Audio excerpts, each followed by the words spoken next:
Bonsoir à tous, bienvenue sur Polynésie, la première. Voici les titres de l'actualité de ce lundi 14 novembre. Près d'un Polynésien sur 5 est diabétique. En cette journée mondiale de lutte contre la maladie, les associations regrettent la baisse des financements publics pour la prévention et proposent malgré tout des dépistages. Une descente de police dans l'un des points de deal de Tahiti, une manière de déstabiliser les réseaux de trafiquants. Le cannabis, l'ice et la cocaïne, 3 drogues, 3 stratégies différentes pour lutter contre ces fléaux. Un séminaire est organisé à Fa'a'a pour renforcer la coopération judiciaire et policière dans le Pacifique. Nous en parlerons avec notre invité Olivier Christen, directeur des affaires criminelles et des grâces. Payer avec son téléphone, une alternative au paiement en espèces. Une start-up s'est lancée et fait valoir l'inclusion financière. Les banques historiques proposent également de nouveaux services. Enfin, vous découvrirez une technique de pêche ancestrale de Tubuai.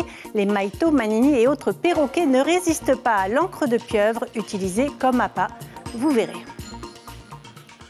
Mais d'abord, cette journée de lutte contre le diabète. Il y a 5 ans, la maladie coûtait déjà près de 10 milliards de francs à la CPS.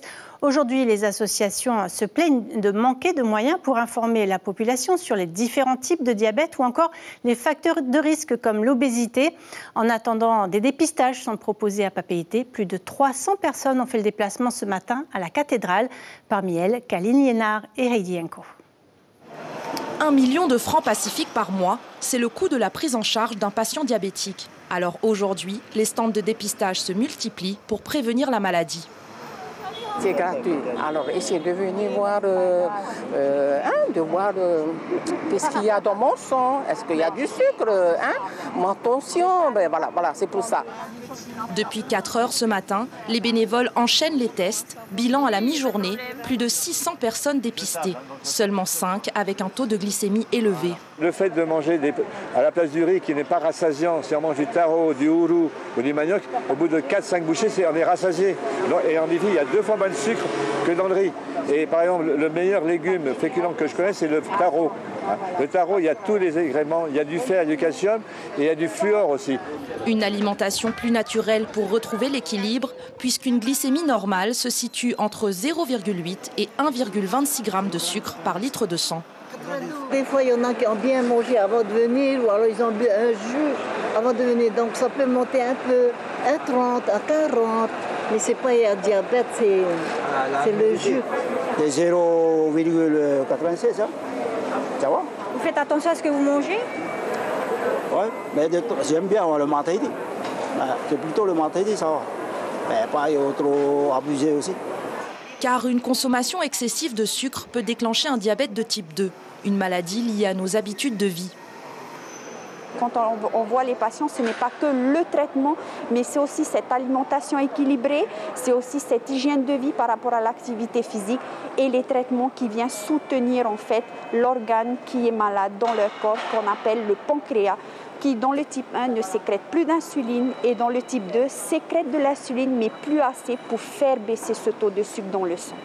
Le dépistage du diabète se poursuit demain mardi, toujours à Papeete, et mercredi au collège Pomaré. La lutte contre les trafics de stupéfiants dans la zone Pacifique, c'est l'objet d'un séminaire de 3 jours organisé à Tahiti par le parquet général de Papeete. Objectif, renforcer encore la coopération judiciaire et policière ciblée sur le trafic d'ice. La Polynésie est une zone de transit pour les narcotrafiquants. En 6 ans, 6 voiliers ont été arraisonnés en haute mer ou contrôlés dans nos baies ou nos ports. Près de 4 tonnes de cocaïne ont été saisies. L'herbe de cannabis, elle, est produite ici. Sa consommation est banalisée et généralisée. On va en parler avec notre invité. Mais d'abord, je vous propose de découvrir ce reportage. Ayata Tarahu et Patita Savea ont assisté à une descente de police à Fa'a'a. C'est une opération millimétrée qui engage une trentaine de gendarmes et de policiers municipaux. Une mobilisation nécessaire dans ce lieu de vente de stupéfiants connu de toute la Polynésie. C'est une habitude pour nous. C'est une habitude qu'on voit souvent les gendarmes contrôler si fort. C'est une habitude pour nous. C'est pour ça, maintenant, on ne se cache plus. Qu'est-ce que vous en pensez? Est-ce que c'est une bonne chose? Pas du tout. Ça dépend pour qui? Ça dépend pour des gens. Il y a des gens qui n'ont plus rien quand ils viennent. Il y a des gens qui commencent encore. Pour gagner la guerre contre les caïds, il faut se battre sans relâche. Chaque opération à Tavararo est fructueuse. Ce matin, 3 dealers sont interpellés. On tombe souvent sur des gens qu'on a déjà eu à interpeller et qui sont en état de récidive. Et pour déstabiliser les réseaux, attaquer par le bas, contrôler les usagers mais aussi les petits dealers pour remonter sur un réseau plus structuré. Face à la drogue, il faut occuper le terrain pour inverser la courbe des infractions. Elles sont 2 fois plus élevées qu'en métropole, avec près de 6 faits recensés pour 1000 habitants chaque année. Mais la lutte se concentre aussi et surtout sur le trafic de méthamphétamine qui, depuis 5 ans, ne cesse d'augmenter. Le marché polynésien est juteux, avec 10 000 consommateurs estimés. Depuis 2017, le Pacifique est devenu une véritable plaque tournante. Des voiliers chargés de centaines de kilos d'ice et de cocaïne transitent des États-Unis et d'Amérique latine vers l'Australie. Alors, la coopération régionale est primordiale. La France a une capacité de lutte énorme car ses moyens sont dispersés géographiquement, ce qui fait de ce pays un partenaire clé et vital dans la lutte contre les stupéfiants.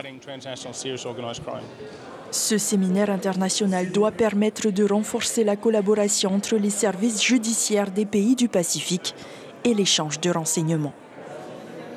Et parmi les invités du séminaire, Olivier Christen, bonsoir, bienvenue. Bonsoir. Vous êtes directeur des affaires criminelles et des grâces. L'ice, la cocaïne, le cannabis, 3 problématiques différentes, mais ici, la priorité numéro 1 des autorités, c'est d'enrayer l'importation de méthamphétamine. Quelles sont les consignes du garde des Sceaux pour éradiquer le trafic d'ice ? Oui, merci de m'avoir invité. En effet, ce colloque a été organisé par le procureur général de Papeete pour essayer de renforcer les différents instruments de coopération qui permettent de lutter contre les différents trafics qui peuvent avoir soit comme destination la Polynésie, soit qui utilisent la position stratégique de la Polynésie dans le Pacifique comme point d'attache pour les navires qui vont amener là plutôt la cocaïne depuis les côtes américaines vers l'Australie ou la Nouvelle-Zélande. Ce qui inquiète les familles ici aujourd'hui, c'est le trafic d'ice. Quelle réponse apportez-vous ? Alors, dans les politiques qui ont été définies par le gouvernement et donc par le garde des Sceaux en ce qui concerne le trafic de stupéfiants, l'objectif est d'attaquer à la fois l'offre et la demande. La demande, c'est évidemment les consommateurs. C'est à la fois des politiques qui doivent être mises en œuvre sur le plan pénal, mais alliées avec des politiques de santé publique très importantes compte tenu des impacts qu'a la consommation d'ice. Et puis, à côté de ça, travailler évidemment sur l'ensemble des trafics, comme l'a indiqué le sujet, puisque c'est un trafic qui rapporte beaucoup d'argent, qui est organisé depuis les pays d'Amérique latine, vers les États-Unis, vers ici. 2500 €, soit 300 000 francs Pacifique le gramme d'ice. Cela génère des flux financiers. Les transactions se font en liquide. Il faut blanchir l'argent issu du trafic. C'est l'un des points de vulnérabilité des trafiquants. C'est l'un des points de vulnérabilité. Tous les points en fait doivent être attaqués lorsqu'on attaque les trafics de stupéfiants. L'un des sujets qui est important à avoir à l'esprit, c'est que tout est lié. Il n'y a pas d'offre s'il n'y a pas de demande. Il n'y a pas de consommation qui ne valide pas en fait le principe du trafic. Et ce qu'il faut avoir surtout à l'esprit, c'est que le trafic en effet a pour finalité de créer de l'argent, de produire de l'argent, et que pour cela, les trafiquants s'appuient sur toute une chaîne.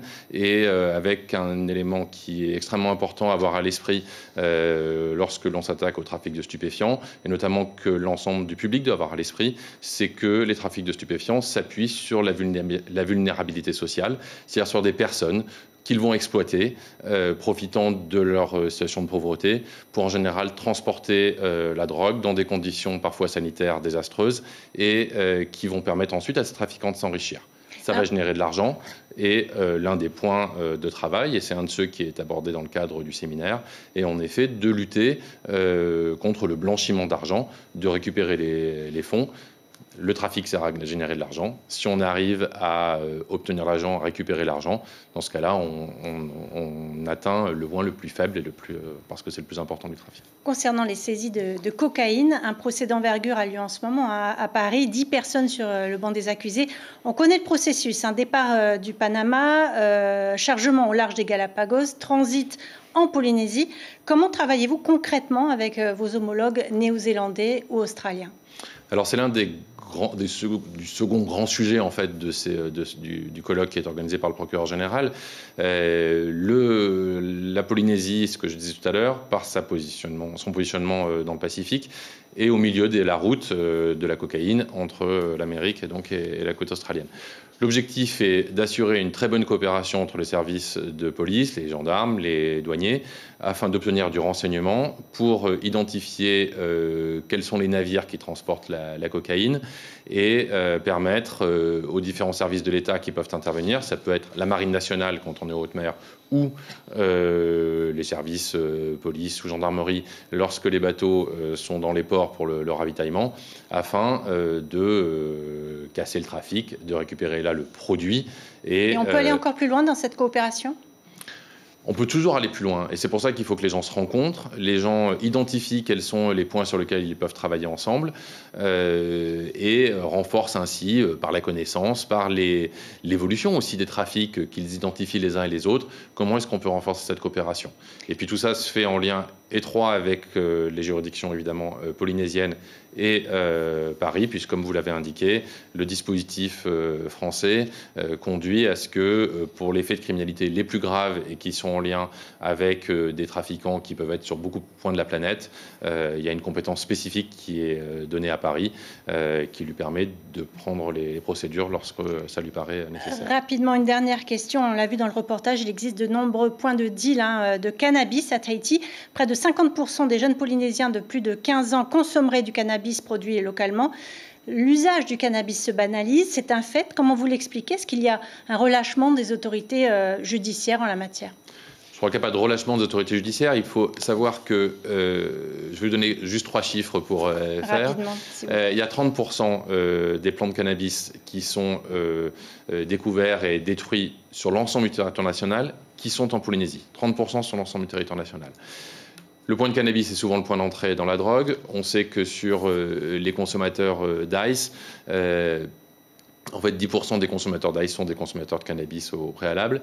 Il faut savoir enfin que sur l'ensemble de la population carcérale qui est en Polynésie, les personnes qui sont détenues, 30% sont liées à ces trafics de stupéfiants.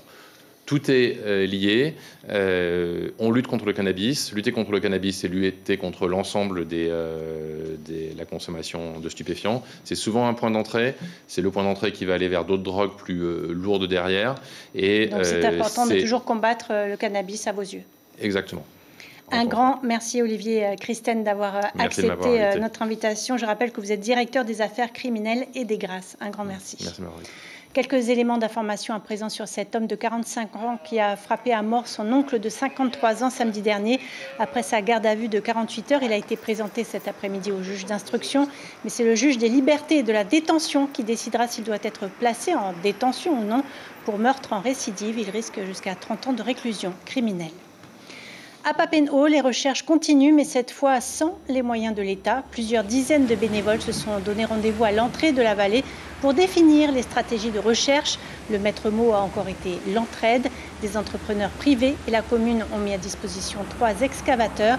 Écoutez Henri Flore, maire de Hitia Otera. Il répond à Ignacio Raveino. Les familles endeuillées, et même les associations, les différentes associations, les bénévoles, qui ont demandé peut-être si on va peut-être mettre les 3 dragues pour essayer de dévier la rivière et d'attendre demain pour faire encore d'autres recherches dans cette zone-là.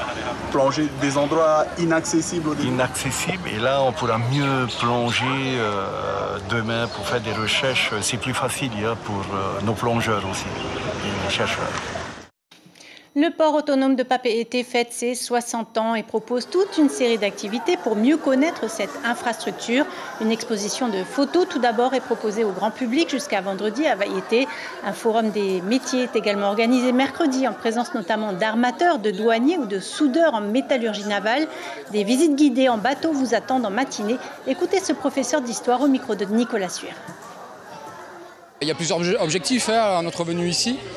Le premier déjà, c'est faire en sorte que les élèves s'approprient leur patrimoine historique, à travers notamment la lecture du port autonome. On travaille énormément sur les espaces productifs, l'aménagement du territoire, et c'est des questions sur lesquelles ils ont planché. Et là, c'est une façon de voir dans quelle mesure on peut valoriser un territoire à travers une succession d'aménagements dans le temps pour valoriser, créer des emplois, créer de l'activité, et ainsi de suite. Le paiement par QR code est arrivé en Polynésie. Vous faites peut-être déjà partie des premiers utilisateurs qui règlent leurs achats via leur téléphone mobile. Un système de paiement qui tend à se démocratiser. Objectif, réduire la circulation d'espèces ou l'utilisation de la carte bancaire. Une nouvelle option de paiement qui fonctionne avec la 4G. Lucille Guichet, Nicolas Suire. Un petit geste qui s'installe aux caisses. Oubliez la carte bancaire, les billets et même le carnet de chèques. Avec le paiement par QR code, seul un téléphone portable et une connexion Internet suffisent. Cette start-up s'est lancée dans le paiement dématérialisé il y a 1 mois.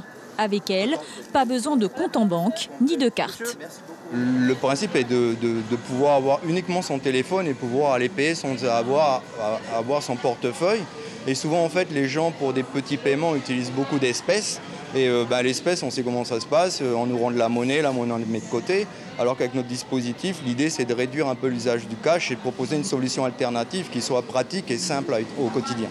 Les banques historiques aussi se lancent. Associées à un compte bancaire et une carte privative, cet établissement propose désormais le paiement par QR code, mais aussi par NFC. Comprenez, sans contact, directement via la puce du téléphone. De nouveaux moyens de régler en caisse, tout en réduisant la circulation d'espèces notamment. Lorsque j'ai une caisse, lorsque je reçois des espèces, il faut aussi que je mette en place tout un circuit dédié pour déposer ces espèces sur mon compte en banque avec des prestataires de transport de fonds, des sociétés privées et agréées qui vont travailler communément pour les banques et pour les commerçants. Leurs applications ne fonctionnent qu'en Polynésie et seulement chez les commerçants partenaires. Air Tahiti reprend ses vols sur Uapo et Wahuka à partir d'aujourd'hui. Air Tahiti reprend cette desserte aérienne dans l'archipel des Marquises après l'attribution de la délégation de service public. La procédure d'appel d'offres pour cette DSP a été lancée par le pays le 21 juin dernier suite à l'annulation de la première DSP passée avec une autre entreprise aérienne.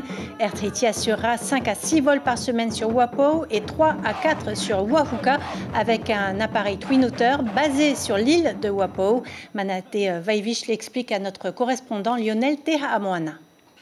C'est beaucoup de joie pour Air Tahiti de recompter à nouveau Uapo et Wahuka parmi les dessertes préférées de nos clientèles. C'était effectivement des destinations qui nous ont manqué et les passagers de Wahuka et de Uapo nous ont aussi beaucoup manqué. Nous sommes sous le coup d'une délégation de service public qui a pour durer 4 années, au bout desquelles donc, la délégation sera à nouveau remise à la concurrence et j'espère qu'Air Tahiti postulera à nouveau et sera reconduite dans cette délégation.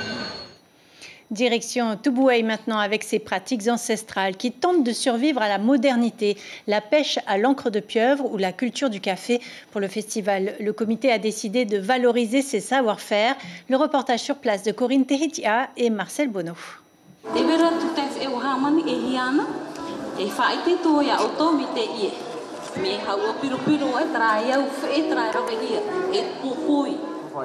De l'encre de pieuvre mélangée à du popoy et de l'eau de mer, l'odeur que dégage ce mélange est assez spéciale.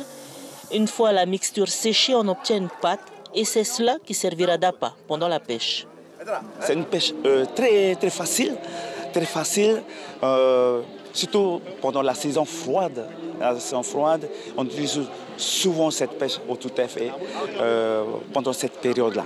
Beaucoup de poissons mordent. Ah oui, beaucoup de poissons, comme le manini, comme le maito, comme les perroquets bleus, les perroquets marrons, et même le humé et toutes sortes de poissons. Une coutume qui se perd peu à peu. Seules 8 familles à Tupuai continuent de la pratiquer, ce que regrette Noël. Aujourd'hui, les jeunes ne s'intéressent plus à cette pêche ancestrale. Parce que c'est une pêche qui nous demande beaucoup de temps, surtout de se lever tôt le matin, aller avec nos grands-parents, nos parents, aller à la pêche à 5 h du matin et 6 h du matin. Et imaginons un peu, et les jeunes ont plus cette volonté-là d'aller tôt à la pêche. Le constat est le même pour la culture du café. Les familles qui vivent de cela se comptent sur les doigts d'une main. On est les seuls à faire aujourd'hui. Les plantations ont disparu, complètement. Bon, on va dire que la culture maraîchère a pris place, mais il n'y a pas que ça. Les familles ont abandonné. C'est beaucoup de travail et ça coûte très cher. Enfin, c'est beaucoup de travail au niveau de la main-d'œuvre, la récolte. Dépâché, torréfié ou encore filtré, il n'est pas simple de travailler le café. Les curieux sont venus nombreux pour s'approprier ce savoir et apprécier le goût unique de ce café fabriqué localement. On arrive au terme de notre édition. Nous retiendrons comme information principale cette descente de police ce matin dans un quartier de Fa'a. Un séminaire est organisé en ce moment pour échanger autour de la lutte contre les stupéfiants, cannabis, ice, cocaïne, parfois productrice, parfois importatrice et désormais zone de transit. La Polynésie française doit coopérer avec les services de renseignement nationaux et internationaux pour vaincre ces fléaux. À la une de votre quotidien demain, Tahiti Info titre « Les pompes funèbres sanctionnées ». Au programme de votre soirée sur la première, les séries Tropiques criminels et Pambélé. Voilà, passez une excellente soirée sur nos antennes. On se retrouve demain.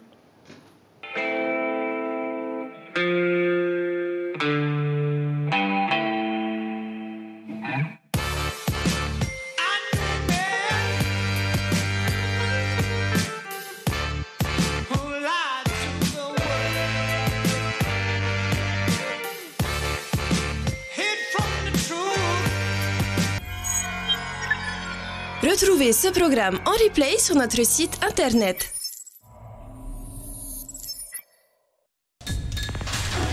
L'information en continu sur Polynésie la première, internet et réseaux sociaux.